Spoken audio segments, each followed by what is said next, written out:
Assalamualaikum dan salam sejahtera. Saya Rahimah, salah seorang pensyarah daripada Fakulti Agrosains di bawah Jabatan Pengurusan Perladangan.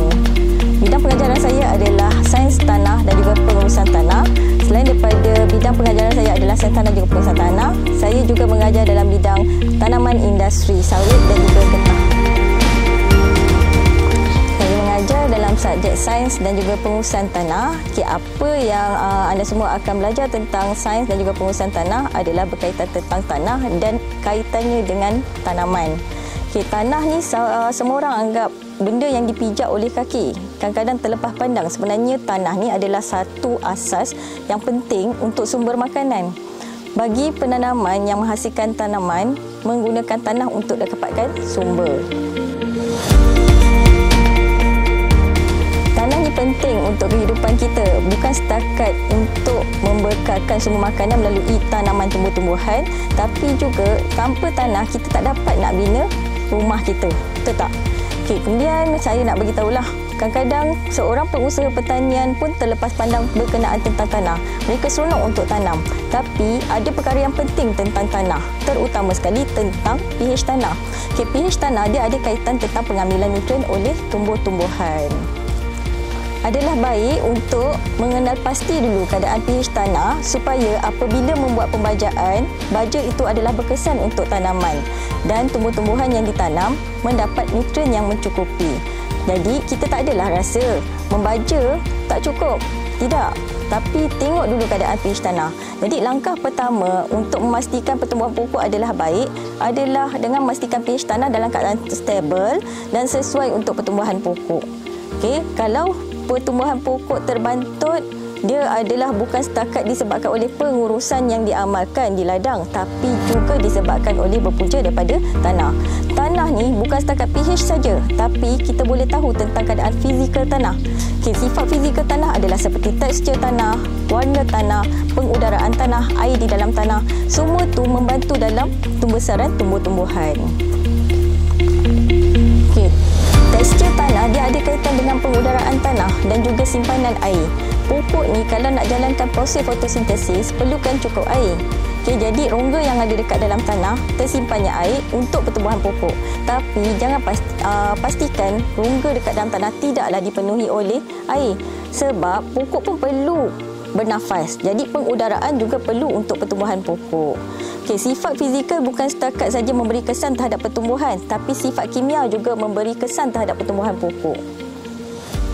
Kalau kita tengok sifat kimia pula, apa perkara yang kita tengok dalam sifat kimia? Yang pertamanya, antara yang terpenting seperti yang awal saya beritahu adalah pH tanah. pH tanah memberi kesan terhadap penyerapan nutrien. pH yang optimum adalah di antara 5 hingga 6.5. Ada kesan sekiranya pembajaan dilakukan sekiranya tanah terlalu berasid dan juga terlalu beralkali. Perkara kedua tentang sifat kimia tanah adalah tentang nutrien yang tersedia di dalam tanah. Kita tak tahu berapa banyak nutrien yang ada. Sebab itulah sampel tanah diambil untuk dianalisis ke dalam makmal dan mengetahui apakah nutrien yang tersedia di dalam tanah. Seterusnya, kalau tak cukup, kita akan top up dengan pembajaan. Dan jumlah baja yang diletakkan pun juga turut ambil kira usia pokok dan juga kadarnya adalah perlulah sesuai mengikut usia dan juga keperluan tumbuh-tumbuhan berkenaan. Seorang petani juga ada menggunakan bahan organik dalam aktiviti penanaman. Kenapa perlu guna bahan organik? Dia ada kaitan dengan sifat kimia tanah dan juga ada kaitan dengan sifat fizikal tanah. Bahan organik yang terurai menggalakkan lagi aktiviti organisma di dalam tanah. Lagi aktif organisma di dalam tanah, lagi suburlah keadaan tanah tersebut.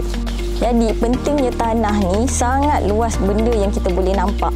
Dari segi sifat fizikal, kimia dan juga biologinya, dia akan memberi kesan terhadap pengurusan yang kita amalkan di kawasan tanaman. Selain daripada sifat fizikal, kimia dan juga biologi, pengurusan tanah juga kita perlu ambil kira. Kita tahu, dia maklum bahawa iklim negara kita ni tropika yang menyebabkan hujan banyak turun dan menyebabkan hakisan berlaku, iaitu degradasi tanah. Jadi awak perlu tahulah juga macam mana cara pengurusan tanah. Itu belum lagi jenis-jenis tanah yang ada dekat Malaysia taburannya. Cara pengurusannya adalah berbeza-beza. Anda semua akan belajar pelbagai jenis topik yang akan diajar oleh para pensyarah. Bukan saja bidang saya saja, tapi pelbagai jenis yang ada hubung kaitnya. Bukan setakat akademik, tapi suasana di kampus UCAM ni kita kenali sebagai kampus hijau yang agak tenang, seperti yang anda nampak.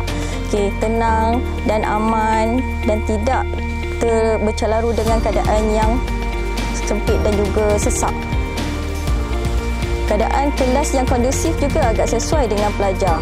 Bagi mereka yang suka ataupun gemar keadaan yang tenang dan aman untuk tujuan pembelajaran, bolehlah bersama-sama bersama kami di UCAM.